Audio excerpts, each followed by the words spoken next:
Ladies and gentlemen, welcome to the battle of Carrot Man and Snoopa.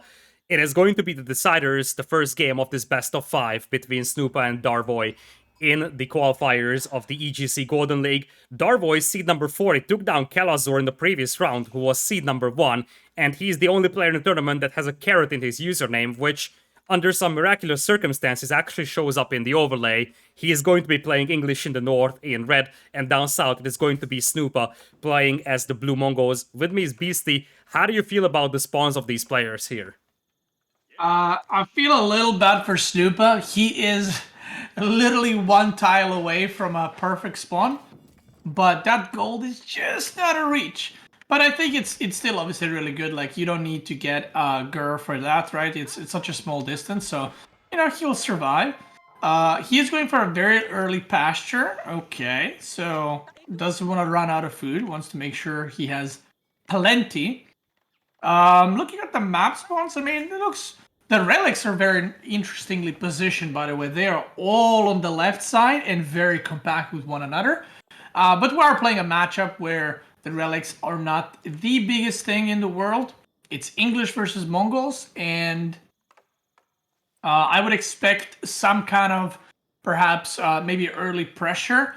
Meanwhile, the distance is very far away. By the way, if you look, because Snoopa is also like at the edge of the map, it gives him like that extra little distance against the English player, and his woodlands are very nicely positioned. So I think it's going to be pretty hard for Darvoi to do any damage. And he really went super hardcore with the farms. By the way, Yeah, he that's the weird already thing. has he already has 7 farms, and we are still in Dark Age. So Yeah, he's that going is quite super heavy on interesting. the farms. As you pointed out, the two players are very far away from each other. Snoopa doesn't have a lot of sheep to work with either, so he needs to rely on early pasture. He's just now bringing back some more sheep with the Khan. But as you pointed out, the distance between the players is so big that the longbows will take forever to get there. And as things stand, it looks like Darvoi just wanted to get a lot of farming eco going. He's just now transitioning all his lumberjacks to gold. This is definitely a very much uncharacteristic, or at least off-meta, English build order that we are seeing here from Darvoi. Yeah, you usually see English players, they just get sheep and they use sheep basically until they slowly start running out of them and then you transition to farms. But he went with like 5 workers on lumber camp and then every worker that came out just built farms. Obviously, this sets him up nicely because he's going to have like really, really good eco with this amount of farms. And, English does have that bonus. The farmers are cheaper, so that food eco, he basically won't need to think about it. And if you look at the food income right now, he is already ahead on that. So his feudal will be a tiny bit delayed because he went the route that he did go. Um, but going longer and longer into the game, this is gonna pay off basically in the long run. So a very interesting opening. And again, Darboy, he's around like rank 200, but I feel like he definitely plays like he's higher. Like I don't look at this and I don't see this like, oh, this guy's rank 200. Like he definitely has unique builds and unique style. So it's pretty cool to see. And that's a big accomplishment. So, having unique build orders, especially things that are so effective like this one, is a huge accomplishment for. I mean, even designing a new build order is a huge accomplishment even for, let's say, a top 50 player. But especially if you are outside the top 50, most of the time you see players just trying to mirror what the pros do. But Darvoi says, hey, I got an idea, I'm gonna make it happen, and this build order really seems to work well because, as you said, while he might delay his feudal age a tiny bit, his food eco is going to be set up so well. And the thing that I love about this build is that this build is kind of foolproof. Because it's not relying on the sheep at all almost at the beginning. You need like 2 or 3 sheep at maximum to make this work. Which means that no matter how many sheep you collect in Dark Age, you will still be able to pull this build off. He was very lucky to find this many sheep, but that's just going to be a backup for him. If he was very unlucky finding sheep, we would be looking at this farming eco and say, hey, this is what basically saves him from running out of food. Yeah, so very nice build. I mean, if you look at his eco, off of this, he'll be able to, I think, put a lot of pressure on the opponent potentially. And just Like, if you look at his wood and food, it's very, very healthy. By the way, he pulled one villager off of the farm. I don't know if that was a mistake or not, but there's one farm that's not... Stable coming in. You get the feel that Darvoi took some inspiration from Mista's English build orders, because it is very reminiscent of what Mista loves to do, farming eco and then stables, but the order was shuffled around. Usually what Mista does is go for the stable first, and then drop the farms, but Darvoi sort of flipped that around, and as you said, now he's set up so well with that food eco, and that's going to allow him to go for horsemen and longbows at the same time. Yeah, and the plan here for him is definitely to hit that Uvu. It is pretty far away. There is a tower, and if Snoopa just upgrades it, that's going to give him some potential to defend. But depending on how many horsemen arrive, you know, that tower will not hold, you know, 7, 8, 9 horsemen. So, and I talked about this in one of the series we had earlier today. Like, if you take away from the Mongols, then their double production doesn't kick in. They don't get that stone income, so that's something that they kind of need to, in order to be basically Mongols, right? To be as efficient they can with their production. For now, Snoopa is operating with just 2 pastures. None of them are influenced by the Ovu, though, so he's not going to have a spectacular amount of sheep to work with, and that's something that he will have to keep monitoring. He's just now dropping a Gur close to that gold mine, so he's realizing that, oh shoot, as you said, that town center is just a little too far away from that gold, and you get the feel that he wants to play a semi-fast castle style play here, because he's getting some horsemen out, but that's just a response to the longbows that are coming in. But he's mining gold already, so he wants a castle age, and he just now realized that, hey, my opponent is also going for horsemen, not just longbows. Yeah, we do see, what is this, four horsemen, sorry, for Snoopa, using that stone production, so he already used 240 stone. He's upgrading them as well. And is this... Oh, this deer stone is not in range of the gold villagers, by the way. So they're not getting the speed boost. That is a little unfortunate. We do see Horseman moving into that tower. He's going to try to get rid of it, but Snoopa quick with the Horseman getting into the tower, and he's going to lose a couple of archers here, or longbows. Yeah, the longbows couldn't escape the tower as fast as it was needed, and right now you don't really have the torch power here for Darvoi to take that tower down. It has an arrow slit placement on it, and it also has 4 horsemen in there. Now, you gotta be careful for Snoopa over here with your con, but it looks like it's still full HP, so it should be able to get away from those horsemen. He still has the maneuver arrow to pop. If he's in trouble, he's going to lose the con. That was a little sloppy out there. He lost track of that for just a brief moment, and that's now 1 con gone. Yeah, and Snoopa, he is still producing horsemen. He is slowly going to castle. Both players are, except Snoopa is a little bit faster on that. We see more workers from Darvoi now. He's going for the deer stones. I mean, he's trying to put pressure wherever he can. And while I like the build, Mongols is the civ that's just so hard to put pressure on because they get most of their resources under their TC, especially with this kind of spawn. We do have a scuffle between the horsemen in the middle. Horseman numbers looking better for Snoopa, but as long as Darvoi is able to just keep these own horsemen in front and then use the longbows to focus down those weaker or damaged horsemen, he might be able to take a reasonable fight here. But the fight seems to be quite good for Snoopa. He's focusing down the longbows, or is it? Many of his horsemen are now heavily damaged, and the longbows will now take a couple of free shots on those units that are fleeing. Another horseman goes down, and that next volley is also damaging a horseman here. No defense upgrade for Snoopa, and the thing is that Snoopa is forced to make a lot more horsemen than he initially wanted to, so he's got the gold already for Castle Age. He's lacking food because he was forced to add more horsemen. Yeah, and we see both players, still producing horsemen. Snoopa kind of has to produce horsemen because he doesn't know if the opponent is continuing this. Meanwhile, on the other side, Darvoi can actually just quit making horsemen, just get to castle. He does need a lot more gold. But yeah, I think nothing will specifically come out of this pressure. Like they're trading some units. Maybe there's going to be another fight, but both players will safely arrive into castle, one faster than the other. Snoopa is going to have a chance to jump on those longbows once again. Longbow numbers quite low, and Snoopa now has the military advantage. He can clean this entire thing up over here. He gets the scout killed. He's going to get most of the horsemen killed. And there is still a couple of longbows to be picked off as well. Darvoi is fighting this because he knows that he needs to maintain pressure on the opponent, otherwise the Mongols will just get to castle, step it up, already dropped for the Mongol player out here with 15 villagers. On the other side, Castle Age is getting close as well for Darvoi, but he still needs to wait at least half a minute until he gets there.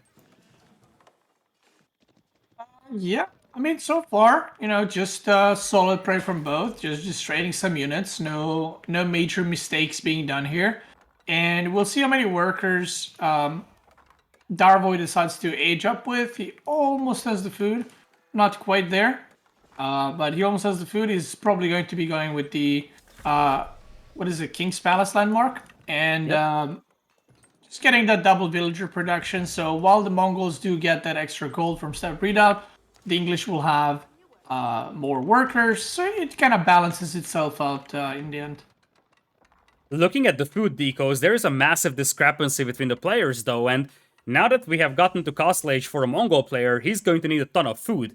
Either he goes for men-at-arms or lancers, both of those units are food heavy, and currently he's sitting at 300 food per minute, slowly rising, whereas on the other side we're looking at 700-800 for the English player, and that's a massive difference, especially with Wheelbarrow now coming in for Darvoi. So yes, we will have indeed the step readout working for the Mongols player, but not only the villager advantage will be in the hands of the English player thanks to the King's Palace, he's also going to have the food eco advantage with all those farmers. Yeah, for sure. And those farms, like I said, they're just gonna carry into the late game super well. They are getting some eco upgrades right now as well, which of course is very well needed, especially that juicy wheelbarrow. And we do see some horsemen and a lancer coming into Darvoi's space, and that lancer is gonna be a pain to deal with. Indeed, that's going to be difficult to deal with. There is no archer range to pop out crossbows from. The King's Council Hall can only make longbows.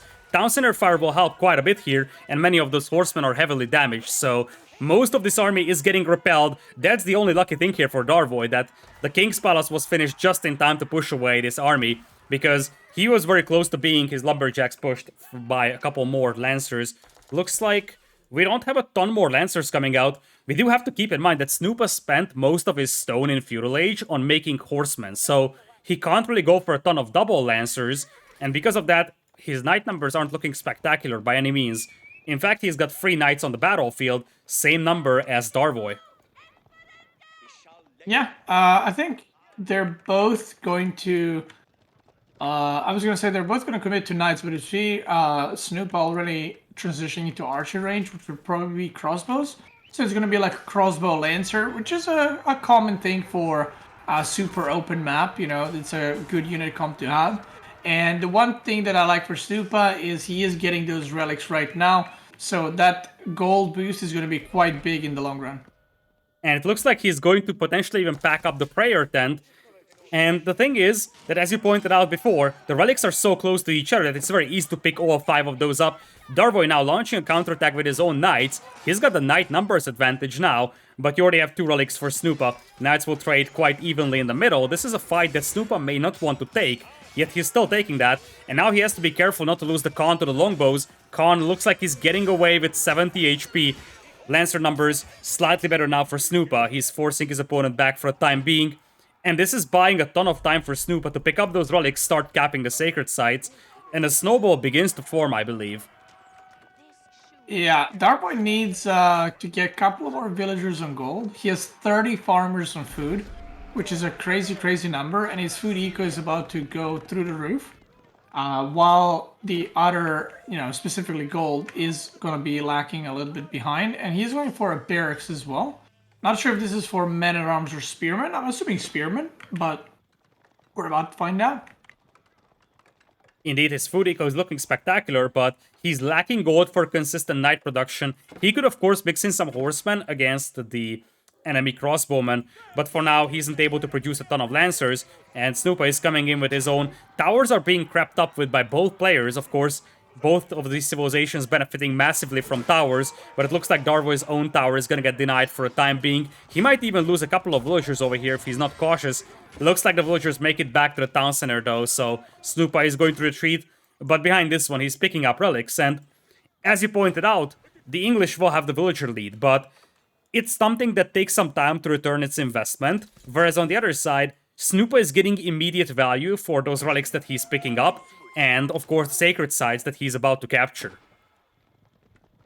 Yeah, for sure. Really like Snoopa's play right here with the towers. He's getting so much vision that Darvoi's playstyle of like mass knights is gonna be so hard to actually get out there and do damage. So he's kind of forced into main engagement fights.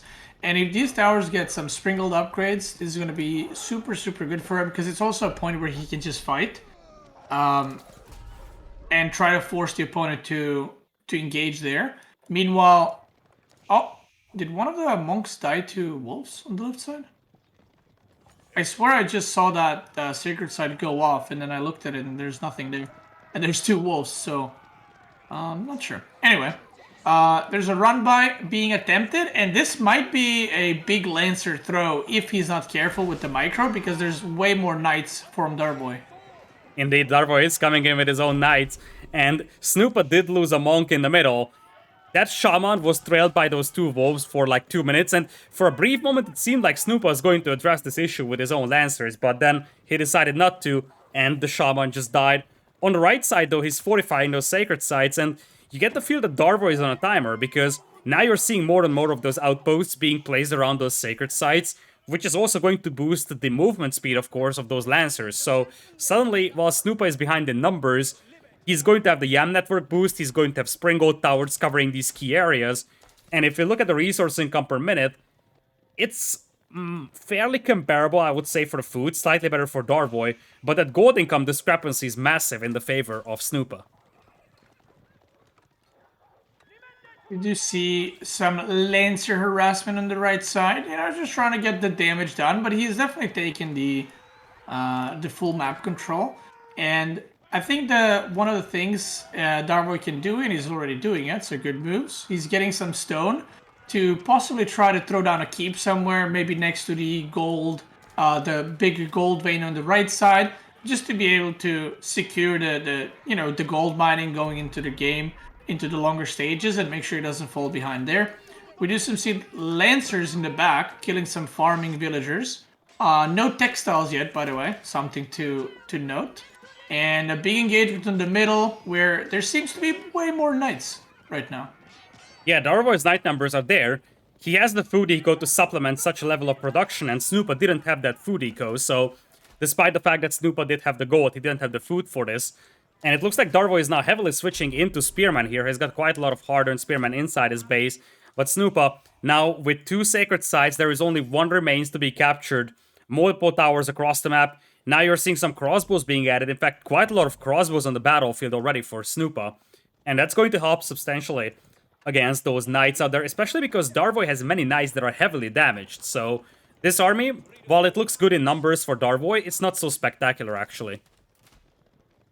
Let me see what else we got going on. He does have spears, and one of the things that a lot of Mongol players, one of the mistakes that Mongol players make, is they get a lot of Lancers, and this happens with every sim, not just Mongols, but you feel like you need to harass with Knights, and sometimes even though killing villagers is good, you start overcommitting, you lose maybe a little bit too many Lancers, and then you look at your opponent's army, you're like, oh god, I'm actually just going to die to a counter push. So Snoopa did lose some Knights, some Lancers, but I do think he got the value, and, he's not overcommitting, and he didn't manage to, throw away his whole army. And now he's going for some mangonels that Darvoi has no answer for as of right now. Looks like we will have a battle in the middle. Darvoi will retreat for the time being. He loses 3 or 4 knights in that battle though, because that's how much damage the crossbowmen are able to do. And as you said, once the mangonels have been added, you do have a lot of firepower here. You can deal with those spearmen quite easily using those mangonels. Looks like we'll have a defensive castle coming in for Darvoi. 2 barracks also being dropped behind, and I do see a Springald coming out of that siege workshop. You can also use your keep to make siege weapons with the English, so that helps a little bit for Darvoi here. But 2 sacred sites consistently for Snoopa, plus 4 relics under his control, and his gold income, actually it's 5 relics. He's got all 5 of them. That's a brutal amount of gold to work with. Yeah, if you look at the gold income, it is crazy difference. considering he's only using 11 villagers, and Darvoi is using 15, and he has double the gold income. So it's very, very good for him. And we do see more spears from Darvoi. And one thing I'm a little bit surprised about, he's not making any longbows or crossbows. So he's just going full kind of melee siege unit comp with no longbows, which, longbows are good against any unit type, even the armored units. Once they hit castle, they do quite a bit of damage, they get that attack speed boost, and we do see a gigantic raid into Snoopa's base. Both sides are going for heavy raids, because there's a direct push coming in as well from Snoopa. He's going to unleash hell with those mangonels on the spearmen though, and you gotta wonder if Darvoi is looking at this screen right now, because he's doing his own raid as well. He's splitting away from the mangonel fire, but the first volley is decimating those spearmen ranks. And while he's doing a ton of damage to his opponent, there are 5 towers inside the base of Snoopa to deal with that knight's aggression, arrows flying everywhere, and the cavalry just getting slaughtered. Whereas on the other side, the crossbows are still standing strong, the lancers are standing strong, springolds from Darvoi getting taken down by the knights. He takes down 2 mangonels with them, so at least he got rid of those, but there is no army left over here for Darvoi. Not a single spearman to be found, and Darvoi taps out. Both sides committed their forces to a counterattack, and ultimately, Snoopa's attack did a lot more damage compared to Darvoi's one. Like Snoopa's decision there, he saw the knights with the towers on the left side, and he said, you know what, I'm not gonna fight that at all. Like we saw, he had so many towers, he had a second TC, so he was like, okay, if you raid my base, I'll just put workers in TCs, in towers, and meanwhile, I'll just kill whatever you have at home. So he made like a conscious decision. That was obviously, considering he did win, obviously the correct choice. So nice little tactics there, and Darvoi definitely managed to get baited into it. Right, he probably thought, "Oh my god, I got through. I'm gonna do a bunch of damage." Mongols have no walls, but pretty good defense. Indeed, and with that, we now have game number 1 in the hands of Snoopa. This is a best of 5, so there is still a lot more room to recover. Darvoi did play against Kalazur in the previous round, and in that set, I do believe that the winner of the Arabia game was Darvoi. He won Mongols versus Rus on Arabia against Kalazur, then lost Lipany, and then ultimately won Mongolian Heights as the last game. So this time around, he's going to lose Arabia, but he still has his Mongols available, so he decided to go with English in game number 1 instead of Mongols, which also means that he still has his own Mongols available for a future game.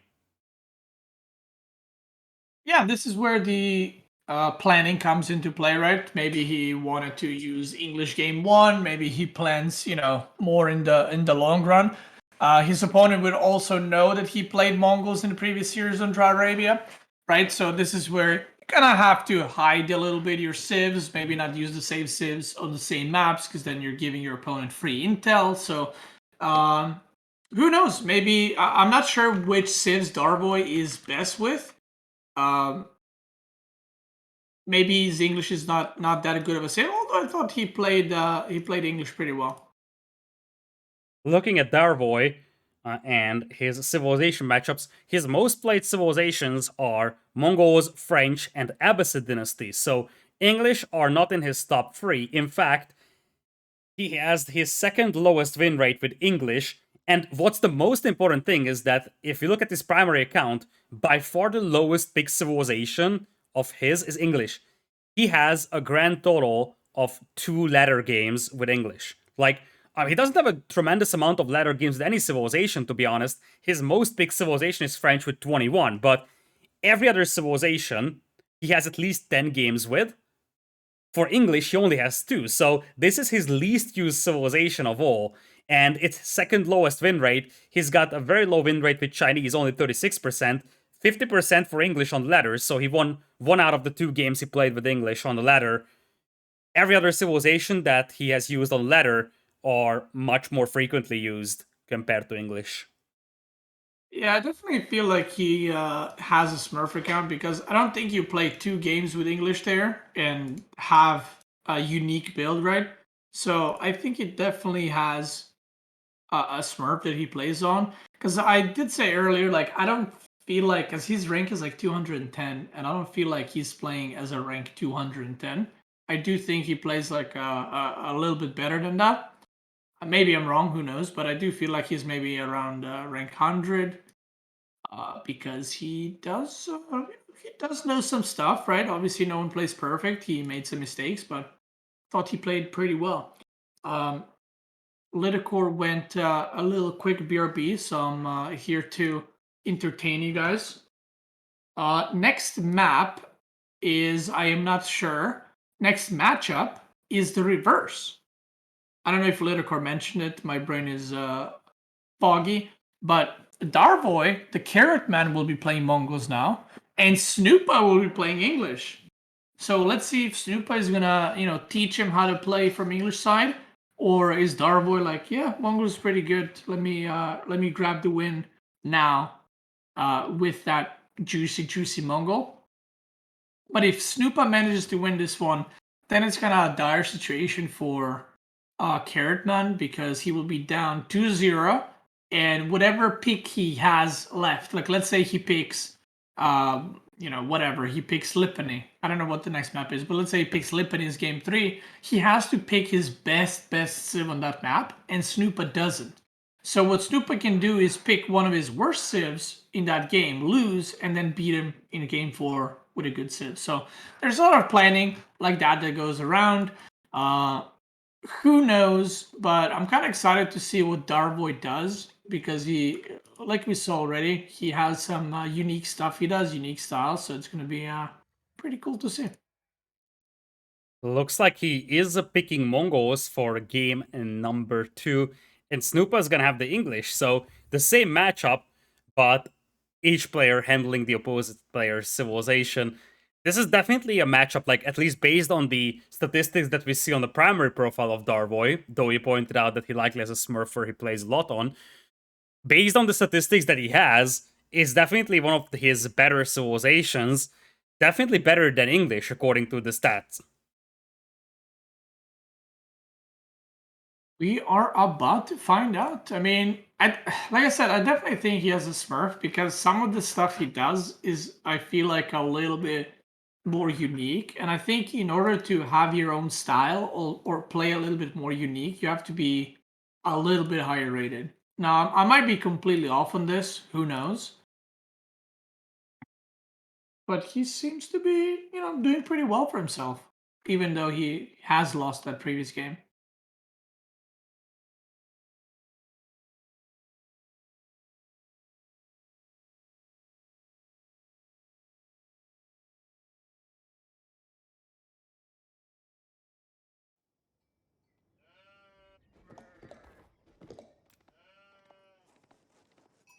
Lidakor is gone. I'm not done, we're just jumping into the game here. So, ladies and gentlemen, welcome to game number 2 in this best of 5 in between Darvoi and Snoopa. We're going on to King of the Hill. Down south is going to be Darvoi playing as the Red Mongols, and to the north it is going to be Snoopa playing as the English in blue. English, not a civilization that you commonly see on King of the Hill. What are your thoughts about this civilization on this map? Yeah, so English has some uses on this map because the cliffs that you see that are, for example, from Snoopa's side, you see where that gold is. If the spawns were reversed, it's so easy to put pressure from the clip. From the cliff, not clip.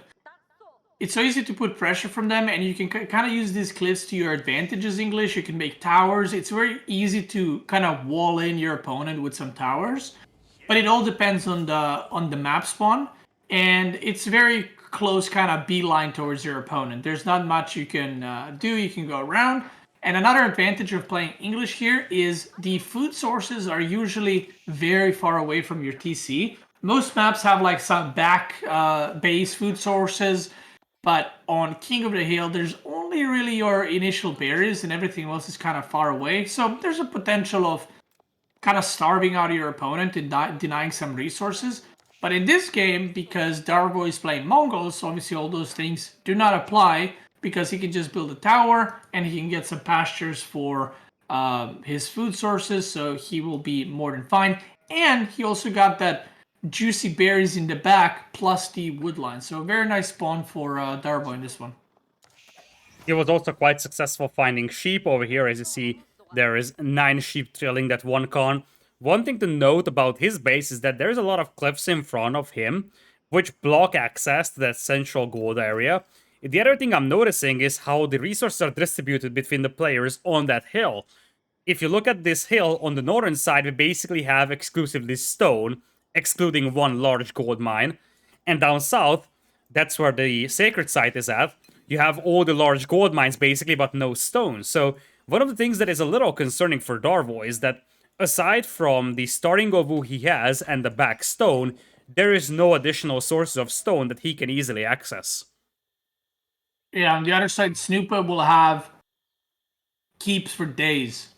He can build that's a lot of like you see stone, I see keep, and upgraded towers. So it's gonna be very nice for him. Like also English doesn't need a lot of gold, right? Because if the game does go to Imperial, he's gonna have farms that give him gold. So that sacred site though is in a very interesting position where one of the players, and I think either of them can go for that sacred site victory in the end. But I would expect Darvoi to probably just play maybe a little bit more defensive and go into castle, and then Snoopa, put some pressure, maybe not do a full all-in, but definitely do at least a little bit of poking and prodding. And we see that Snoopa is going for a mill, and I do think that that is a wheelbarrow mill plus some farms around it. Indeed, there is going to be the mill. As you pointed out, it's likely going to be for farms, because if he just wanted to be on the berries, he would have placed it on the berries, of course. So having complete emptiness around that mill is a sign that he wants to go for farms. There is wheelbarrow indeed, as Snoopa is aging up with the council hall. This will all be scouted by Darvoi, who is going up with the deerstones right now. No signs of a production building just yet for him. And it looks like we only have one scouting unit for each player. We have a con for Darvoi and just one scout for Snoopa. So neither of the players added a second scout. Yeah, this matchup is not really dependent on the sheep for either player, right? Because one can build pastures and the other one can build farms. So they didn't want to overcommit to no need. And Snoopa loses a sheep next to the ovu. Yeah, it tried to block the stable foundation, but that did not work out. So the stable goes up for Darvoi. At least Snoopa knows that he's up against the stable, and you gotta wonder what exactly his reaction is going to be, because he's dropping his own stable. So, once again, English horsemen emerge in here. We are seeing English horsemen used more and more in these tournament games after N4C. Yeah, it's pretty funny because people never, ever win for horsemen, but now it's like a thing with English, right? Because you have so much food income with the farms. So people are more inclined to do so. Now I wonder if, yeah, there it is, double stable. I was going to say, I wonder if Snoopa will go for double stable or just one. And if Darvoi scouts this, he can actually just go spearman, horseman, and then be absolutely fine and just kind of go into castle from there. But what we see from Darvoi is actually not mining any gold whatsoever. He is just going full on food and not sure why not mining gold. Maybe not interested in going castle at all. Yeah, it seems like it. He has seen one of the stables, but not both of them, and it looks like the farm placement is a little wacky over here, is it? Okay, it's going to look fine. For a brief moment, it seemed a little wacky for Snoopa. It still is. He's trying to do that 4-4 placement, but on the right side of that mill, that's not going to work out. So this mill isn't going to look perfectly, but it's going to be fine for him for the time being. It looks like we are going to have the only scout of Snoopa getting picked off in the middle by horsemen, and this is where Darvoi is going to see the first horseman on the battlefield. Only early horseman for Darvoi. He's just now grabbing the upgrade, and it looks like he's going very heavy on the horseman department because, as you said, he's not mining gold, he has no desire to go to Castle Age yet, and he's going for double horseman on the stable. I'm not sure if Darvoi scouted that second stable. I don't think he did. He didn't. He most definitely didn't scout the second stable. He sees one, but not the second. Yeah, so Darvoi right now only has one pasture, by the way. which he's still fine on sheep. I think he has like 6, 7 sheep total, but he has so many workers getting those sheep that he might run out of food soon, and he kind of needs to build more pastures in order to, not just completely run out of food, because then he needs to go to the berries, get himself exposed with the villagers. So something to, keep a track on, pay attention to. And we do see Snoopa adding a barracks as well, so he's just fully committed to that feudal English play. It makes a lot of sense for him because he's more than happy to just fight this one out in feudal. He's gonna have the farming eco working for him, and as you pointed out, Darvoi is gonna need a lot more pastures to sustain this one, and sustainability right now is on the side of the English, but army numbers are on the side of Darvoi as the first spearman hits the field. Darvoi is gonna have to call off his cavalry though, and he has no direct response to the spears. He only has one stable, and that's it. Now he's mining gold though, so it looks like now, seeing that his opponent isn't going to push him that aggressively, he's just going to use that opportunity to potentially get a castle age for himself. But we have to keep in mind that Ovo is very much exposed. There's only one defensive tower guarding it, so if Darvoi loses control over that area, he could be in trouble, especially because he could also be cut off from gold, and there is no reasonable backup gold for him either. Yeah, the tower doesn't have arrow slits, by the way, so it is not upgraded. He's gonna need to put something inside in order to be able to do damage. And these are a lot of horsemen coming in. And I wonder if Snoopa is just going to commit or he's just going to chill. Maybe wait for a couple more units and then go for it. Well, he has to make up his mind very soon, because his opponent is ready to go into Castle Age, and the moment we get to Castle Age, a couple of men-at-arms can easily swing the battle in the favor of Darvoi. Step It Up coming in with 10 villagers right now. Snoopa has no idea about that, so Snoopa might be suspecting that his opponent is going into Castle Age and he's just waiting for a critical mass. But by the time he starts this push, it might be just a little too late, because his opponent has quite a lot of horsemen over here. Darvoi spotting the enemy army, he's just going to retreat for the time being, but I think the key thing is getting those barracks out for Darvoi, because if he can get those up, he's gonna be able to get 1 or 2 men-at-arms on the battlefield. That will win him the battle, especially with the outpost now having arrow slits as well. Yeah, this is just so many units coming in though. Like he's going straight for the tower. He's like, you know what? I don't want to even deal with horsemen. I'll send my spears. And this is gonna a lot of trouble for Darvoi right now. Like, even if he starts producing spearmen, I feel like it's too late. His production buildings can get targeted down, and this is a situation where you definitely don't want to be in with Mongols. All those horsemen, they barely, yep. They barely getting away. Get there. Yeah. Darvoi almost lost 4 horsemen there to the surround. That would have been an absolute disaster, and now he's losing his production buildings really fast. Double Lancers are coming out of that stable, but it's still 20 seconds away, and that stable won't live that long. 2 men-at-arms will probably pop out, but you did just lose the stable here. The Ovo is now under attack. I think you can pop out 2 men-at-arms, but that's it. And the thing is that Snoopa is already doing a ton of damage. Also worth noting is that Darvoi is off from gold. Looks like the barracks will even be pulled away, but that means that the armor that you have on it is just disappearing, and the barracks will be burned down to the ground as well. 2 men-at-arms will be insufficient to hold this one, and the numbers are just carrying Snoopa forward. He's able to get some nice hits on those horsemen with his spears as well, and now the target is the Ovu. This is a fight that Darvoi has to take, but he doesn't have the tools to take it right now. Slowly but surely, Snoopa is moving into castle. He's got 430 gold and liking some food, but he is getting there. And he knows that while this is all good damage and he's going really, really well, this is not something he can stay on, right? Like, he's not gonna just keep massing units and kill his opponent. He needs to transition out of this. And he's just now going around. He's checking, did you take the other gold? Did you take berries? Did you take any other resources? And all he needs to do is just kind of contain his opponent for now, while he gets his own castle and transitions into some better units. Indeed, he's going to be on the way to castle very soon. In theory, with the 2 towers being close to the sacred site and the enemy pinned inside his base, it's not an impossible idea for him to drop the white tower in the middle to secure the sacred site. I don't think that's gonna be the case because he's mining stone for a castle, potentially. Looks like we have a scuffle on the left side. Numbers still way better here for Snoopa. The men-at-arms numbers are increasing for Darvoi, but as you said, it's mass spearmen and mass horsemen. Those will take at least reasonable engagements against those men-at-arms, making sure they don't leave the base. That Ovo at the back is helping a lot for Darvoi right now. That's his backup, his fallback option. The Khan is also still alive. Looks like most of the army here for Snoopa might get cleaned up, but he's able to do quite a lot of damage here. He pokes down another horseman. The Khan gets away, Snoopa disengages, and he's on the way to Castle Age with the King's Palace. So I guess now is going to be the story of getting that fortification in the middle, because his push stalls out. You know, I don't hate that idea with Palace in the middle. He's not going for it, but he already has 2 towers. He's actually upgrading them, which kind of shows that he is most likely committed to holding that middle. So if he had a landmark there placed as well, that would be just so hard to break for Darvoi, even if he went for trebuchets.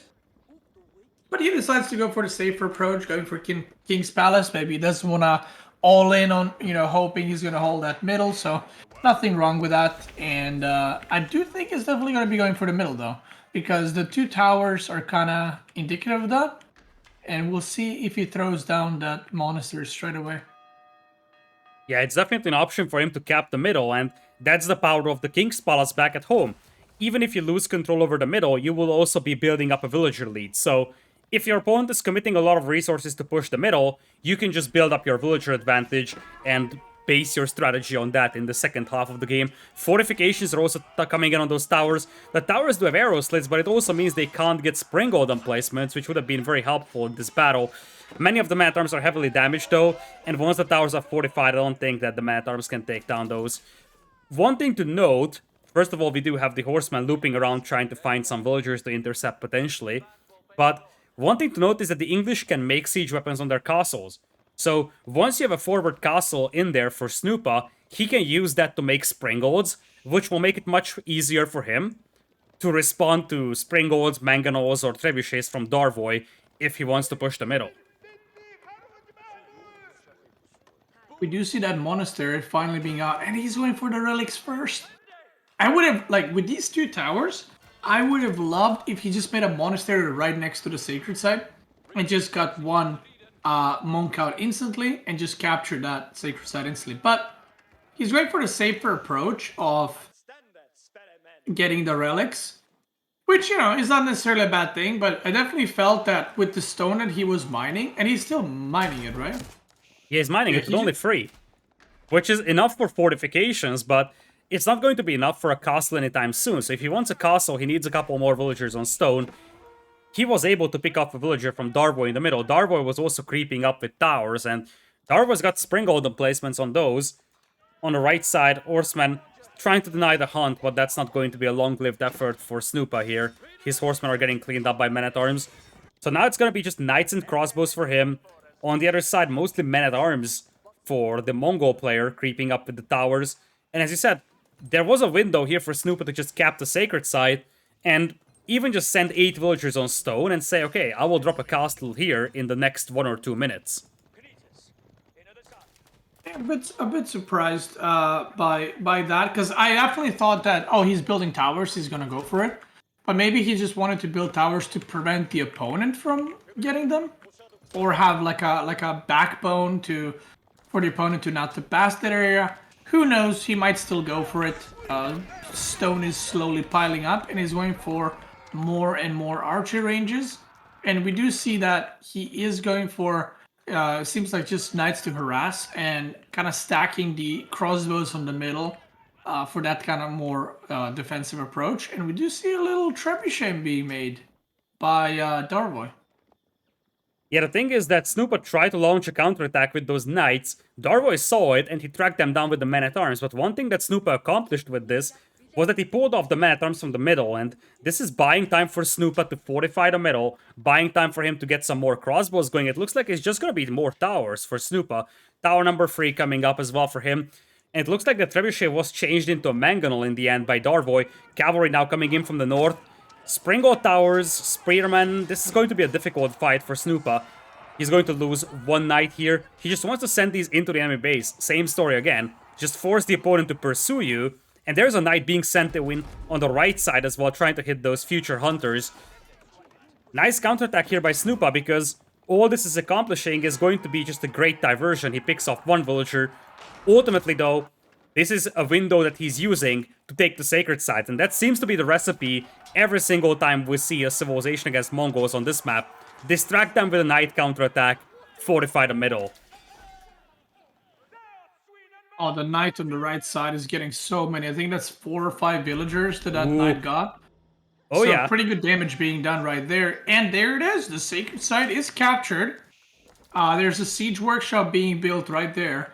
And what he needs right now is just juice up like 15, 20 villagers in that stone. And just continue printing keep after keep after keep right in the middle. And good luck, Mongols, actually destroying the keep with your trebuchet. Speaking of keeps, he's still just keeping 3 villagers on stone, so he's still far away from that. Do you think he should now start committing some more villagers towards getting that stone and then dropping that keep? Because if he ever wants to drop a keep, now is the time to do it. His opponent can't really push him just yet, but the mangonel numbers are now starting to climb, and there is only one Springald for Snoopa to respond to that. So you get the feel that Snoopa's window to drop a keep could slowly be closing. Now, we have to keep in mind that behind this, he also has 20 villagers advantage, and of course he's picking up relics, so even if he loses control over the middle, he's gonna have the eco lead, but you get the feel that he needs that castle up as soon as possible. If you look at the military count, or just look at the militaries in general, like, that is a lot of infantry for Darvoi, and those 3 towers are not going to hold those units, right? So a keep is a very good way to prevent your opponent from actually engaging into your army, especially if you get the boiling oil. We see the first trebuchet starting to do work. There's a second one as well. And this is something that Snoopa needs to address with Springalds. The problem is, if he runs forward with Springalds, then he can just get run over by all this infantry because there's no backbone for his Springalds to retreat to. Indeed, looks like the first tower is getting cleaned up, and now I saw for a brief moment a bunch of villagers being sent towards the middle, and I thought it's going to be for stone for Snoopa. Nope, he's just moving towards that big gold mine to the north. We do have to keep in mind that, as we discussed, there isn't really a ton of gold on the north, so that's the only large gold mine that Snoopa has access to. In the meantime, Springolds are creeping up for Snoopa over here, and as you said, the infantry from the Mongols, boosted by the Yam Speed network, are ready to jump on that. Second tower goes down, and there's only one fortified tower that remains for Snoopa. He's at 600 stones, so very close to dropping a castle. But that window is closing quite rapidly, and now Darvoi is pushing up with his forces. He's ready to commit against this one. He knows that he's going to lose some of the men-at-arms and the spearmen to the crossbow fire, but he wants to take down all of those Springolds. One Springald, now under attack, gets taken down by the infantry, and even without the mangonel support, the swarm of infantry is just overrunning the forces of Snoopa. Second Springald gets taken down. Looks like the third one is able to set up against those mangonels, but with the mangonels creeping up, this is not going to be a great fight at all for Snoopa. He's going to lose his final Springald in here, and now is the time for Darvoi to call off his forces just for a brief moment until he sets those mangonels up to wipe out the crossbows. Bit of an overextension maybe, because he didn't have the mangonels to support against those crossbows. He gets the cleanup there for sure. You know, cleans the middle. He's gonna get that workshop for free. He needs to stop that sacred site countdown though, just in case. You know, you don't wanna get pushed back and you're like, oh, we didn't cap that. But very good cleanup. Snoopa is still ahead on workers, right? He's ahead by almost 30 workers, which is quite huge. So I think the best thing Darvoi can do right now, he should know that he's behind on villagers because he's playing against English. So maybe trying to cap the sacred site on his own and just sieging it up and just producing mass siege might be the play for him here. Indeed, he's dropping the towers as we speak. He's got 2 traction trebuchets. And right now, Snoopa's army is basically nowhere to be found. He's back at home, waiting for Springold reinforcements, and that's the other reason why a castle in the middle would have been so helpful. It would have been able to make siege weapons. In fact, there's a keep on the right side that he could still use to do that. But, as you said, now Darvoi decaps the sacred site, he's dropping the towers, and there's already the prayer tent for the first shaman to pop out. And since 2 relics are close to it as well, once you have the sacred site captured, you can even pick those up and, to a certain extent, try and compensate for your eco deficit. We do have 3 relics as well for Snoopa. He's got the farming eco, so if you look at the resource income per minute, that's going to be substantially better for the English player right now. But of course, as difficult as it is to push a keep, it's also difficult to push 15 Mongol towers. Not only that, but it's kind of like if he pushes and kills them, that's great. But the question is, when is he going to kill them? Because those gold mines that you pointed out earlier, if he runs out of that big gold mine and the little gold mine that he has on his left, there's no more gold for him. So Mongol player in this situation is completely fine with just trading and holding the middle because he has all gold on his side of the map. So that's something that Snoopa needs to consider, and you can see him now putting so many villagers on stone. And I wouldn't be surprised if he tries to do like a big push and while throwing a keep or two in the middle. So right now what Darvoi needs to do is, if he plans to go for this win condition where he holds the middle, he just needs to make a lot of mangonels, a lot of springolds, upgrade these towers with springold emplacements, and just try to play more defensive. He doesn't need to do run bys, he doesn't need to do anything, just hold right here. Indeed. There is still a ton of gold for Snoopa to work with, so that's the positive thing. And once he gets to Imperial, if this game goes long, he's going to have the enclosures on the farms. But as you pointed out, his best option might be to just push the middle before the opponent really has a chance to fortify it, because as you see, most of these towers have no weapon emplacements on them. So still, Darvoi is a little far away from being able to fortify that middle area. And if you look at the resources available for Snoopa, he's got enough stone for a keep. He's dropping it on this hill area. It's also a very nice defensive position for him. This will allow him to set up trebuchets on this hill and start trapping down the opponent's base. But then again, the Mongols can easily respond to that with their own battlefield-made springolds. So now the Sacred Site countdown begins. It's at 9:30 left to go. Still a lot of time left for Snoopa, but sense of urgency has to start kicking in here for him. Trebuchets slowly doing work. He kind of just built the keep, and Darvoi's like, okay, I'll start attacking that, sure. I don't mind that. He doesn't need to build more trebuchets, because this keep, while it's nice, it's not doing anything right now. Because Darvoi is not looking to push out, he's just looking to hold here. He needs to be careful though, he doesn't want to... Up, one goes down. I was going to say, it's nice just having this damage done on the keep to force his opponent to repair. But I would definitely not suggest like him making more trebuchets. I like the decision of him being like, okay, I'll just make more springolds, because he doesn't need to break out, he just needs to hold. So all the pressure is on Snoopa, and Snoopa, yeah, I was gonna say he needs to get some trebuchets going, and there is one coming in right now. Snoopa sent over one knight to the base of Darvoi. This was not discovered just yet, so it could do quite a lot of damage to the villagers. In fact, Darvoi is very lucky he has a springald tower there, because otherwise, I don't think that he would have noticed this. He probably would have lost like 10-15 villagers there without that tower, so that's definitely lucky. Looking at the army numbers, 89 for Darvoi, 81 for Snoopa, but Darvoi is just living and dying with those mangonels, because if those mangonels die, the crossbows and men-at-arms will just eat his army alive. Those are English men-at-arms with all the armor upgrades on them. And is that another castle by Snoopa? Nope! It is the Berkshire Palace coming in. 35 villagers are ready to make that building in the middle. It's the Imperial Age coming in for Snoopa, and you get the feel that Darvoi has to fight this. He can't allow his opponent to get one of the most powerful defensive landmarks in that middle area and also get to Imperial Age. Looks like Darvoi is not fighting that, which means that the Berkshire Palace is going up without any trouble. And it has a tremendous amount of range and firepower that somehow Darvoi is going to have to deal with. I'm not sure if he didn't see it, but he could have definitely maybe attacked that with mangonels, with springolds, tried to deny it, kill some villagers. But he just kind of let it get up without any contesting on it. So that's interesting. He does have a lot of horsemen, by the way, on the left side, looking to do a huge run-by. Sadly for him, everything is walled off. It was a very clever thing for Snoopa to wall off the sides, because he knew very well that one of the things that Darvoi could do is just get a counterattack into his eco, kill 50 villagers, and suddenly he would have the lead. Although, technically, it's just a single layer of palisades, so the horsemen would have no trouble burning their way through. But instead, now it looks like Darvoi is going to have to focus on the middle. Trebuchet is setting up as well. And once we have Imperial Age, Elite Men-at-Arms, and of course, the Elite Crossbowman upgrade should be on the way. And probably what's even more important is going to be the range upgrade for Springolds, which swings the battle very heavily in the favor of Snoopa. Now, Darvoi could get up to Imperial very soon as well. And there is 6 minutes left to go on the timer. Snoopa not yet ready to jump on that sacred site.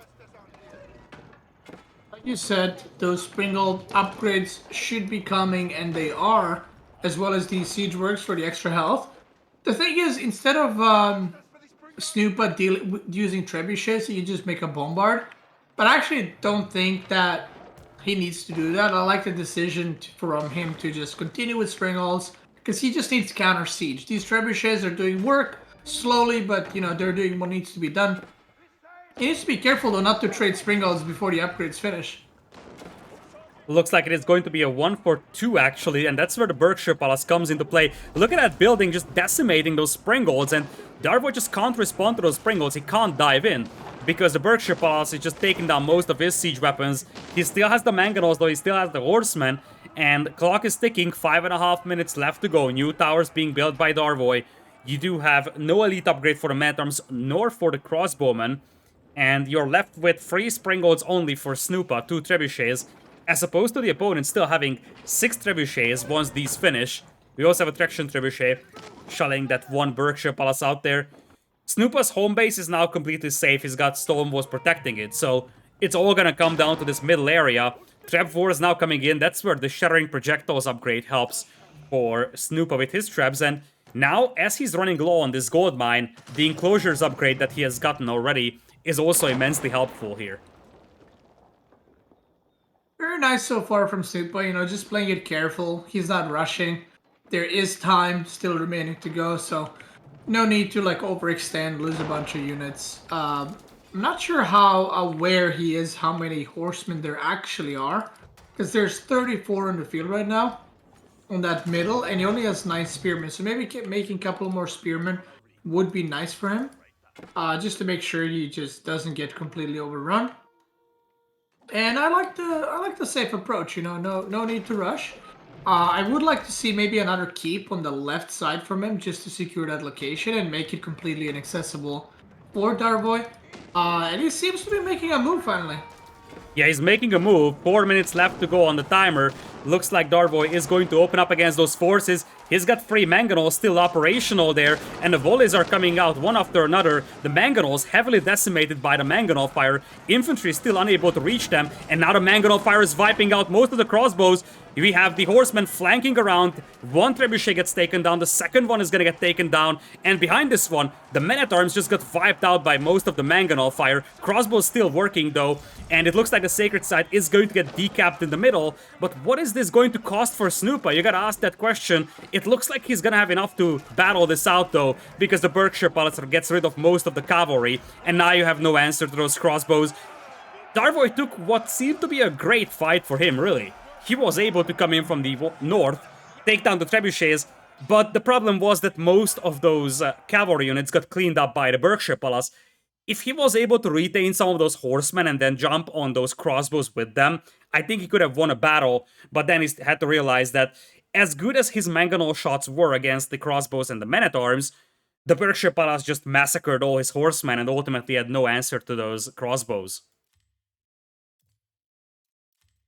Darvoi knew that he had, a timing there that he needed to hold. He knew that he was behind an age. So he knew that if he loses that middle, the game is over. And once Snoopa managed to break through with the Imperial units, he just kind of tapped out. Because I know some people might be like, oh, why did he tap out? It was kind of over, right? He had way more villagers. He had so many keeps on the middle, including the Berkshire, completely farming those horsemen, like you said. So if he managed to maybe hold the middle, and then even though if you lost units, managed to hold the middle, the game can kind of play out. But definitely the right move to tap out there. And like I said, Snoopa played, pretty calm, pretty collected. Didn't overreact. Didn't, rush in to do something. So well played from him. Tough position for a Carrot Man to be in. He took down Kelazor, and now he's down 2 games here, with match point coming up for Snoopa, and Snoopa has to be happy about this scenario, because Snoopa was expecting to face Kelazur here, seed number 1 in the deciders. He has gotten Darvoi, a little bit scary opponent given the fact that he took down Kelazur, but now he's up 2 games. It's going to be a game number 3 coming in, and it looks like the map is going to be Lipany with an Abbasid mirror. So, how do you feel about that one going into game number 3? Ooh, Abbasid Mirror. What map is it? Oh yeah, Lipany, right. So we have the same situation that we had earlier, right? The map is Lipany and both players are like, I know which save is good on that map. So we get another mirror. And I think we'll see pretty much the same thing we saw earlier from Soldier. He went second TC, and then we saw Blade go for a little bit more less of a common approach, which was the tower rush that, kind of worked out at the start, but not really in the end, right? Because Soldier had the lead the whole game. So I think these two guys are most likely going to be going for that second TC. Although on the other side, Darvoi, he has his own styles, he has his own plays, so I wouldn't be surprised to see him like do a 1 base or 1 TC fast castle or something like that. So kind of excited to see what they both decide to do.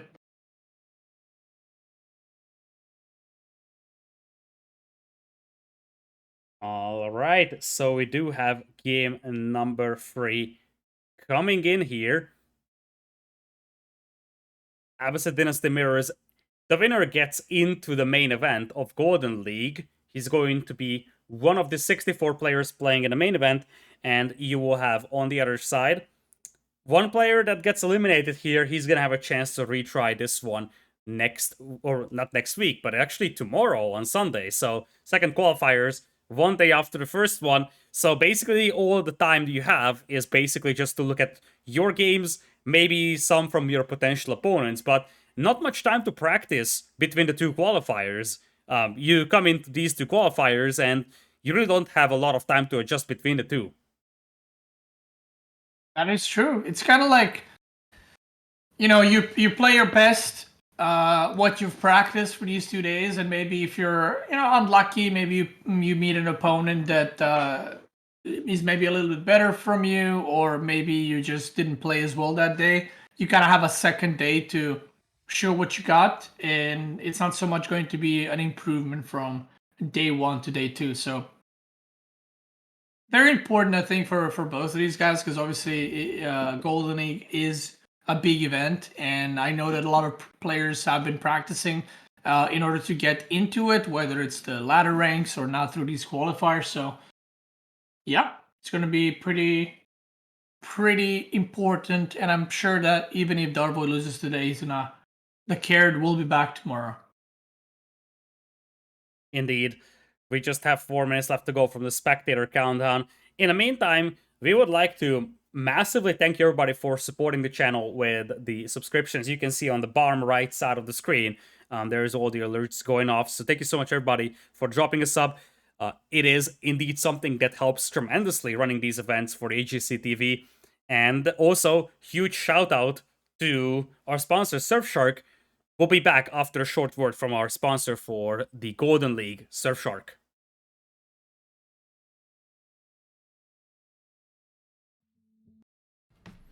Hey, this is Pesty, founder of the Elite Gaming channel, and I wanted to take a quick minute to thank our sponsors Surfshark for making the Winner Stays On series possible. Surfshark is giving our viewers not only an 83% discount, but also an extra 3 months free when you sign up through our channel. This is the best deal you'll find anywhere on the internet. You can get this discount using the promo code EGC or through the link in the About section of this channel. For those that aren't familiar with VPNs, they allow you to connect to the internet in a far more secure and confidential way, protecting your online information from those that may seek to misuse it. Surfshark's ultra-fast VPN is pretty incredible with their 3,200 servers in 65 countries, giving you endless options to choose from. Not only that, but you can use just one Surfshark subscription on multiple devices at the same time, and it works even when connected to public Wi-Fi. Not just that, but for an extra $1.49, you get access to Surfshark One and some pretty incredible features, including their antivirus, which scans for viruses and removes harmful files, their Alert Smart tool, which monitors for breaches of your personal data, giving real-time alerts, and their Search, which allows you to search the web in privacy with no ads, no logs, and no trackers. As I said, when you choose Surfshark through EGC's link, you get this incredible deal of 83% off, 3 months free, and a 30-day money-back guarantee, so you're not taking any risk with your purchase. Thanks again to Surfshark for helping make this elite AoE 4 action possible and supporting this thriving new esports scene. Go check them out right now, and let's get back to the action.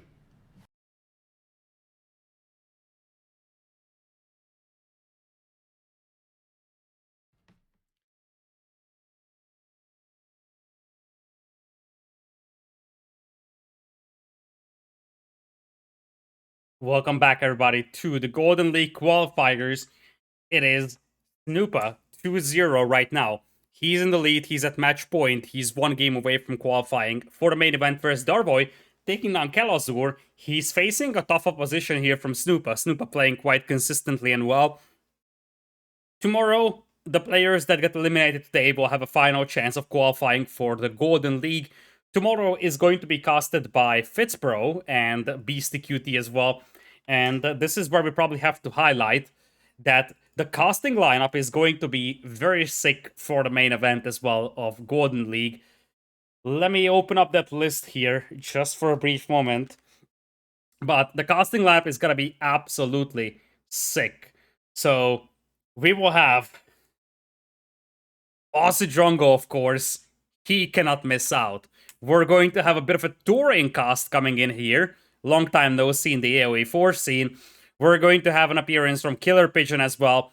We're going to have Dave coming in as well into the broadcast. Nilly, Maito, and as you see, Fitzbro, Beastie, potentially many more. And last but not least, there is one guy named Lidakor who is doing a terrible job casting, but is still somehow on the casting roster, sitting right now in this chair talking to you.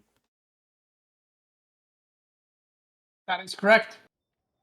I appreciate that you agreed with the fact that I'm doing a terrible job casting. I'm just here to agree and pretend that I was here the whole time. Oh yeah, that's a great way of doing things. Yeah, I was not AFK until now because I was here. All right, we got game number 3 up. So, ladies and gentlemen, welcome to Snoopa versus Darvoi. This is game number 3 in this best of 5 in between these two players in the deciders of the Golden League qualifiers, day number 1. And we do have an opposite mirror between the two players on Lipony. We have a slightly weird map generation here on the northern side. I'm just now noticing with those sacred sites. But talk us through this matchup here, especially given how the map looks like for the players. I like the sacred sites on the top left. I mean, this is a matchup where probably won't come into play. You never know. But if this was like a Delhi matchup, this would be a spicy one for sure. So far, looking at the map, it looks very, very spaced out for Snoopa. I gotta say, like his food is all over the place in terms of berries. But if you look at the other side for Darvoi, like his berries are two berry patches are almost connected, and then the other two are almost connected as well. So that's gonna be super, super easy and accessible for him to defend. But on the other side, Snoopa has 2 deer packs that are much easier to defend. They're both kind of safe, and Darvoi has one that's super, super exposed. So this is going to be maybe a little game of chicken. I go 2 TC, you go 3, I go 4, and then they kind of decide if they're going to stop. Or they might just decide to play a little bit more aggressive, maybe with some towers. Now, one of the things to look at here on this map is that in between the players, there's a lot of forest. There's a stealth forest as well, some cliffs. So it is definitely one of those map generations where this middle area is more like a narrow choke point rather than an open map. And this is one of the ways that this map, Lipony, can spawn. You can sort of have this narrow choke point between the players style, and that's sort of what we are seeing over here. Let's see.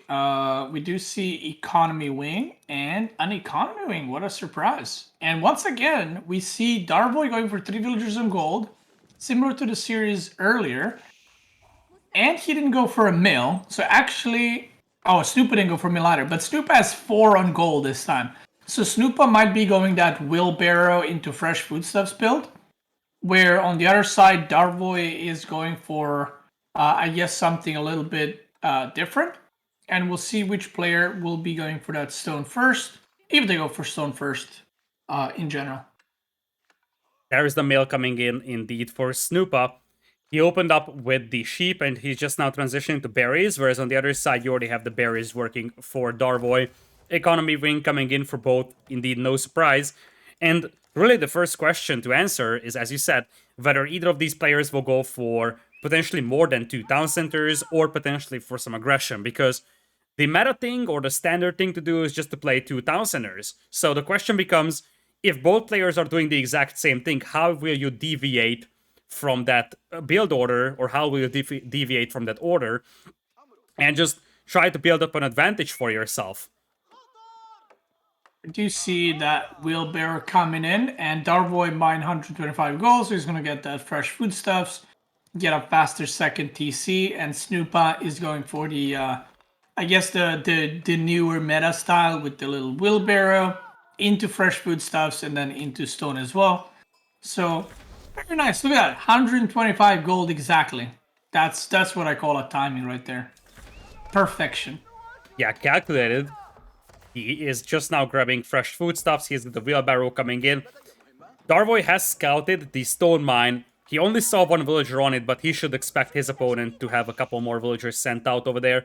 Whereas for Darvoi himself, he's already mining stone, so he's going to have that town center up a little faster. But of course, he's not going to have wheelbarrow in exchange. So, do you think it is better to just grab the wheelbarrow first and then delay your second town center in this matchup? Or which do you think is the slightly better or more effective build order? The wheelbarrow for sure. Because it's very hard to fit that wheelbarrow anywhere after. And also, the difference in TCs will be a lot smaller than you might think. You might think that the difference is going to be like a minute or something, but it's actually not Indeed. that important, I feel like. So the wheelbarrow, I think, is the right way. And with that, Snoopa, as you see, he's piling up the stone. He's already at 200. He almost has the wood for a town center. Whereas for Darvoi, he's just now dropping it. Where is he going to drop that? He should probably drop it close to those berries. Indeed, that's the plan. Talk about a juicy town center. It's going to cover those berries. It's not going to be perfect to protect the gold mine, but at least if it gets attacked, at least you can jump into the town center with your vills. So it gives some safety to that gold mine as well on the left side. It gives him some protection. On the other side, Snoopa deciding to go for a very close to his base DC, which I find a little bit interesting. He didn't want to, I guess, maybe go outside of his base too much to build it, because his food sources are a little bit further away. But you can see, like, look at the TC construction, right? Look, Darvoi's finishes, Snoopa's is like 10 seconds behind. So yeah, it's brutal. that wheelbarrow, and now he has wheelbarrow as well, right, on all these workers. So it's quite nice. Quite nice. Yeah, it's a brutal build, I have to say. If you look at the villager discrepancy, it's non-existent. In fact, there's like a half villager lead for Darvoi. That's basically it. But that's just so unbelievable if you think about that, because you really see that, okay, the villagers are committed a little more to gold mining at the beginning, so you can squeeze out that wheelbarrow. Then you delay your stone mining operation. And it really seems like, if you just look at these build orders, it really seems like, hey, this will delay that second town center quite a lot. And in reality, the discrepancy is minimal. That's why the wheelbarrow is the way. And it's like, it's so hard to say exactly or calculate exactly how much value the wheelbarrow gives right now. But it's not only the, carrying extra resources and having to make less trips on the way to return the resources, but also if there's any raids, the villagers will be running much faster and able to, just lose less villagers in the long run. Exactly. And speaking of that, running faster, it also helps a lot to place it a little further away from your initial base, because one of the things to consider is that you might place your town center kind of far away from the position where your villagers are currently at. So having the wheelbarrow also gives you that ability to get to that location a little faster. It's a small difference, but obviously it helps. Looks like we had some horsemen coming in here from Darvoi, though, and this is not something that Snoopa was expecting. He was walling up like crazy. You see, he probably knows that he's gonna have a slight advantage when it comes to economy, so he wanted to just wall up here and play defensive, but boy oh boy, is his villager getting intercepted. And now, he's gonna have to scramble for his own horsemen. He's got double stables going, though, so he should have no problem dealing with this attack from Darvoi. The opposite mirror goes the two ways. It goes into this kind of style with like horsemen plus camel archers and just kind of attacking each other constantly until one of the players runs out of food, and then you try to take over, attack their villagers that are gathering food and so on. Or they just pick no units and they go into the fast castle. So it's kind of like whatever the players prefer. And in this one specifically, both players, prefer to go for the horsemen camel archers. And I like this move from Darvoi. He just pulls one villager. He has the army lead, so he's like, you know what, I'm just gonna build a tower here, and I'm even gonna upgrade it a little bit and cause some issues. Speaking of issues, though, Snoopa is gonna say, no towers in my face, this is not a tower rush zone. He's going to yoink the villager. He had to sacrifice some horsemen and some HP on the other horsemen for that, but he gets the villager kill, and that is a very important kill, because his berries are right next to the tower. He's almost done with that patch of berries, but it's definitely something that helps. And look at that. That's the plan for Darvoi, to tower rush all the berries. He's sneaking a villager around on the right side because this army is preventing Snoopa from accessing the berries on the north. So the only backup option right now for Snoopa to go for is going to be the berries on the right side, and he's going to have no idea about that tower coming up potentially. Like this play from Darvoi, like if that tower on the right goes up, that's going to be a lot of issues. Like, it's not a game ending, but this is going to delay the economy quite a bit. And Snoopa seems to be kind of wanting to just go to Snoopa sees it. He wanted to make the walls, he sent some villagers out, and he accidentally bumps into that tower. That's definitely lucky here, and he's gonna get very close to killing that villager. The tower goes up, but the villager cannot jump inside, which means that the tower cannot shoot back, and the villagers will take it down. Really, a lot of luck there for Snoopa, because he definitely saw his opponent making those walls. Now on the left side, here comes the cavalry though, and Darvoi is committed. He's got the camel archers, he's got the horsemen, and his opponent has no camel archers to back this up. Snoopa is going for castle, so a lot of he just had 15 workers on gold, and instead of having 15 workers on gold, Darvoi is having those workers on food, so he has way more units. And if you look at the army count right now, it's 18 versus 10, but these are horsemen, right? So it's not like 18 archers versus 10 archers and one can be more defensive. The horsemen can just raid near TCs and into the woodline, so it's kind of looking pretty rough for Snoopa. Like, he will be clicking up to castle, but the question is, can he survive until then without taking too much damage? He's gonna get this layer of walls up over here, stopping this counterattack. There is 2 more forward villagers for Darvoi, so he definitely wants those towers up. In fact, he managed to finish the first tower that he started with, so he's going to have that foothold on the left side. Snoopa, of course, had some issue accessing food here because of the attack on the right side, and now an attempt is being made to burn through those walls and get those berry villagers. But this buys time for Snoopa, much needed time to be honest, because this is going to give him time to potentially get to Castle Age, although it looks like he has no desire to go up to Castle, or does he? He's already on the way to Castle Age with the Culture Wing, and he's still floating 600 gold. Slowly but surely, he is getting that castle, but Darvoi will be soon as well. He put 21 workers, and he's gonna get there in no time, pretty much. And then the question is, Snoopa kind of tried to rush castle, right? But then with the amount of damage taken and less army, was it really worth it in the end? Nope, not at all, especially with the cavalry closing in on that berry patch. That's the only berry patch that Snoopa has to work with. And while the tower is likely going up, you could potentially commit against this, or is the tower even going up? It looks like no, the villagers can't access the tower foundation, tower is going up, and there is no villagers inside once again. Everybody got slain, and the tower is going down with that. On the left side, there's also a tower set up for Darvoi, and now Snoopa is being starved out of resources. He's got no access to hunt, he's got no access to berries, and he's just going to be completely out of food in the next few minutes. He's got a fairly sizable resource bank, that's the only saving grace for him right now. That is very much true. You see the villagers already from the deer. They're just piecing it out before the horsemen arrive. They don't want any part of that. And now he has to go to the north side of food. But guess what? Darvoi knows that is the next place. He actually has 2 villagers. I thought these are Snoopa's villagers. He actually had 2 villagers clicked on the deer, and I think he wanted to click them to make a tower there. And now we see them running back slowly home. But yeah, this raid is just doing so much damage. Like, the workers from Snoopa, you know, they're getting the best use out of that wheelbarrow. They're just running back and forth.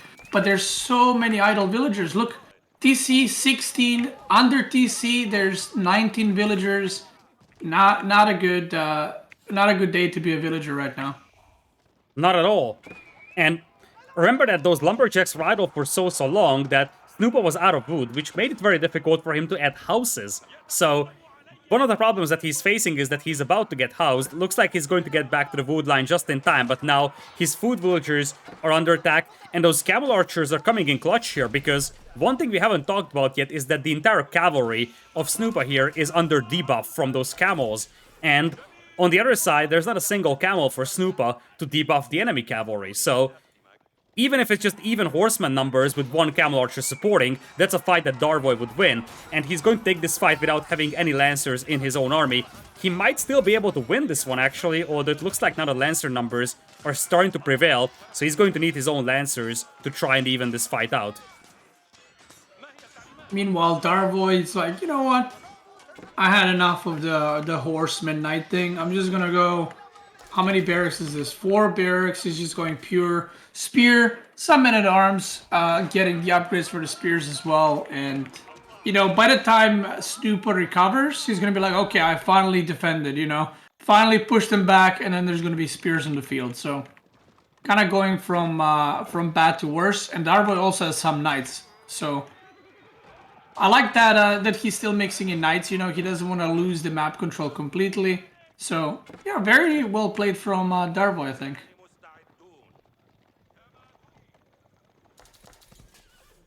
In the meantime, while all the battles were happening, we have to give a big shout out to A to the Free, who has just dropped 50 gifted subs to the channel.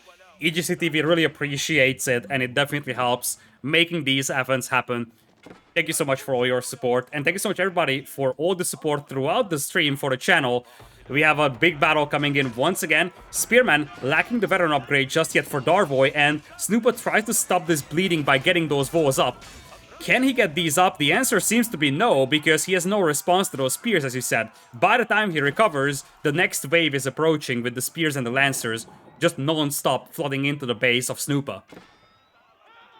Oh yeah, the problem is, you know, he got enough knights to deflect the horsemen, but now it's like he's a tech behind, basically. So now if he goes for his own spears, as he is, right? Now the problem is he's like, okay, I got spears too. And then Darvoi's like, yeah, but I got a mangonel as well. So by the time Snoopa decides to go for a Springald, there's probably going to be 5 Springalds on the other side. So he's just, right now, I think ahead in every way and managed to get himself that good enough lead where off of it, he can probably finish the game. And again, you know, if you look at the right side, Snoopa is running out of food once again. There's so many workers on that 1 deer carcass, and the bears will run out extremely fast as well. Indeed, and one of the things that Darvoi is getting from that map control is the ability to secure all of those berry patches. And that left side is currently unclaimed. Looks like Spearman will be added by Snoopa, but I mean, it's already veteran Spearman for the opponent. Snoopa trying to snipe down this mangonel. He might actually be able to get this one. It's gonna be rather close. Spearman slowly getting taken down. The mangonel does go down to the spears of Snoopa, so you can call that a reasonable trade. But as you pointed out, he's going to run out of food, and that's a serious concern right now for him. Whereas his opponent, as long as he maintains the pressure on the enemy base, he's gonna have access to all those berries out there. Bit of a counterattack coming in here. Wait a second, that's a lot of dead villagers on that gold mine. Snoopa was able to get quite a few pickups for those knights. Wow, and dead villagers in the woodline as well. And now the worker count is 76 versus 54. Holy potato, that's a lot of dead villagers. That one Lancer, he is the MVP, he is the king. Wow. Just like that. You know, this is part of the reason why I like Age of Empires 4, is comebacks are possible. And it doesn't matter if you're extremely far behind, you can always kill a buttload of villagers and manage to come back. At least in the villager count, right? Now Snoopa is ahead on villagers, so now his goal is to actually just hold and try to let those 20, 30 extra villagers kind of kick in and have that extra economy from those villagers, because his opponent, oh my god, there's still a knight in the woodline just killing stuff. Yeah, It's the same knight. it's the same knight, and it wasn't noticed at all. Because there are so many attack notifications going off for both of these players that you just don't notice a new attack notification coming out. And Darvoi is down to 52 wills. Behind this one, Snoopa was able to get to the berry patch on the right side. Snoopa was also losing villagers to a wolf. He lost like 2 or 3 wills to a wolf on the right side. But ultimately, the return value for those knights that Snoopa has invested into was just majestic. He was able to take down 20 plus villagers, and really, is a distraction. That's why you're attacking from multiple directions with those knights, hoping that one of those groups of knights won't be noticed by the opponent. Now, here comes retaliation, and those knights could find those villagers before the towers go up. Here come the Lancers, and Darvoi needs these kills. He needs to finish off these villagers, otherwise his villager discrepancies... Oh, no! Oh, he doesn't notice! He doesn't Doesn't notice know. it! Oh no, he's attacking the mill. Zero reaction from either of those players, actually, because Snoopa didn't jump into the towers. Now Snoopa is gonna have 5 villagers in that tower, 5 villagers on the other tower. Couple of villagers will go down here, but bit of a potato move here from both of these players. Ultimately, Darvoi is able to get some value for those knights, but that could have been much, much greater. Still, you know, luckily from Snoopa, he did not take too much damage, considering, you know, there was 3 knights running into 15 villagers. I think he lost 4 in total. So, overall, very good harassment by Snoopa. He's ahead on villagers. Like I said, there's a potential he just, you know, dies to an attack right now, which is why he needs a little bit of time for that economy to kind of kick in and pay off in the long run. He does have a lot of units, and he's regaining control on the left side. Like, he's getting the deer food, he's getting food on the south side, which was the biggest issue for him. And meanwhile, he's added another TC, so he's running on 3 TCs right now. Snoopa overchopped his wood line, so Darvoi is there to kill some lumberjacks as well. He learned the moves of Snoopa here, just trying to dive in with a couple of knights, trying to pick off villagers on the wood lines. Snoopa is going to wall himself off, but you gotta wonder if he knows that the northern side could be open. He knows about that forest, but there seems to be no intention from him to wall to the edge of the map, so he might think the forest is big enough to just last to the edge of the map, which would be, well, a grave mistake if he left that open. Let's see. I get the feeling that he doesn't know it's open. Yeah, there's no way he put this much effort into walling everything and then, you know, not walling that on purpose. So, luckily for him, there is no army movement to the north side, and we do see a little keep going on. Oh, he's like, no, yeah, he thinks twice about that. He probably saw the walls and was like, oh, do I want to risk this? And the answer is gonna be no. Looks like Snoopa is going to find the opening on the north, so he thought about the possibility of that. Knights are heading that way, that's the only opening, and now, on the right side, Snoopa is going to wall in his opponent. Trenches are being made, and it looks like, I assume Snoopa is gonna be able to wall this off before the knights arrive, but he's going a little too greedy with those walls. He wants the berries, and he's gonna get punished for that, because the knights will arrive just in time. Or, well. okay, and the knights are like, actually, never mind, I'll come back and I'll just kill these 4. Yep, that's going to be 4 villagers picked off from Snoopa. And the thing is that the walls remain open. And now, Darvoi knows very well that that's an opening, so that's something that he can play for. He can send a couple more knights over there to try and get something into the base of Snoopa. Snoopa's got crossbows heading north, but he doesn't have any villagers close by to close that gap. The castle actually goes up on the right side, so Turns out that Snoopa didn't change his mind about that castle position, and that's gonna be a great fortification, overlooking that otherwise very weird-looking big gold mine. Look at that gold mine. Yeah, I don't know what's going on with that gold. It looks like one of the gold veins is just floating in air. It's actually floating in air, yes. Beautiful. I think that he has enough resources for almost 2 more keep to make them somewhere. All the villagers. Oh, the mangonels right next to the villagers on the tower, but neither of the players see the other. Neither of them saw each other. The mangonels will wipe out the villagers, but oh boy, that was so cute. I think a good place to place a keep would be maybe in the berry on the top side, maybe securing that top gold as well, because the gold will slowly start to run out on the map, and that's something that they need to consider by, for when they place these keeps around the map. So we'll see where he decides to go for. He might do a defensive keep because there is an army coming, but this is an army with 3 mangonels and 0 springolds. So we do see Snoopa making, has some springolds, he's making a mangonel. So if he actually just gathers his forces, which he has a lot of, I feel like, 69 army, nice, versus 83, he can actually, for sure, win this fight, because this is pure spearmen. Yeah. Men-at-arms are now being added by Snoopa, but most of Snoopa's army is actually crossbowmen, and those will all be terrible against spearmen, horsemen, and the mangonels. Springolds are now being added, horsemen now charging in, trying to snap down that lonely mangonel. Darvoi looks like he's thinking twice about engaging this one. Man-at-arms number is steadily increasing. As you said, Snoopa still has the villager lead, so if he can hold this one, he's gonna be in a great position. The mangonel is ready to fire again, and it looks like Darvoi didn't notice his spearmen getting massacred by that mangonel fire. So many of the spears are now heavily damaged. Springolds crawling up, and as you said, there was not a single Springold for Darvoi. Mangonel was also left wide open. Springold fire takes down one. Second one could be finished off as well. That's a lot of casualties on the side of Darvoi for minimal gain. He tried to take down the House of Wisdom, but now he's getting repelled. First Springold now out. Is gonna get heavily damaged by the ones of Snoopa. And now Snoopa is pushing out with some men-at-arms as well. Looks like Snoopa is holding this for the time being, and without Springolds, Darvoi won't be able to push this at all. In fact, look at the spears. They're ready to fire, but that's the counter volley coming in from Darvoi, and suddenly it is our blue player, Snoopa, who's taking a lot of casualties on his infantry. Springolds will finish off the mangonels, though.